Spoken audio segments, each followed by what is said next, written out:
more of a traditional home and wanted to keep it traditional. He wanted to bring in not only the wine racks, but he also wanted to bring in type of humidor and humidification system into the space.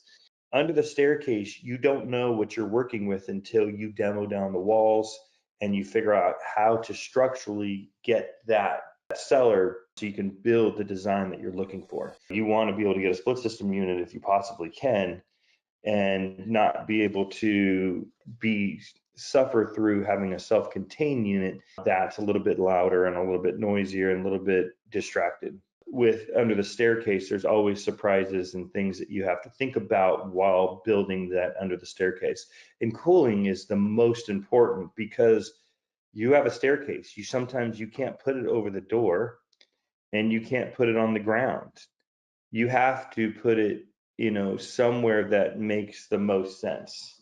And because under the staircase is so small, you don't have a lot of space to put a cooling unit. So to find extra space and to be able to duct it in or do a split system and hide the unit in a small space like that is very key to building the best wine room, getting the most bottle capacity and getting the most aesthetic pleasing look. This is 500 bottles of wine in here. You don't see the cases on the other side or the unit itself, but what you do see is the aesthetics of every part of the racking system that we did, to the touches of putting his cigars in a certain place, to the reveal rows, to the horizontal displays. Where we put the lights, as you could see, they're very hidden and aesthetically pleasing.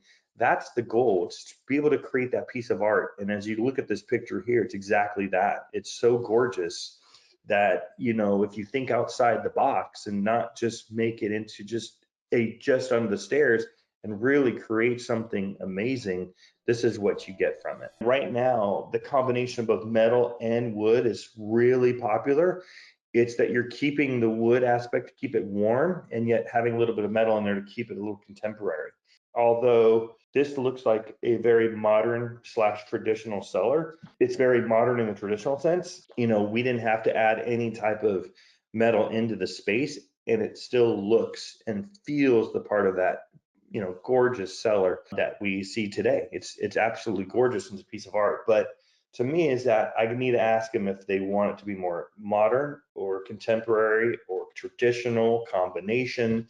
Door, do they want frameless, framed? Do they want a split system, self-contained unit? And the overall budget, what do they intend to spend?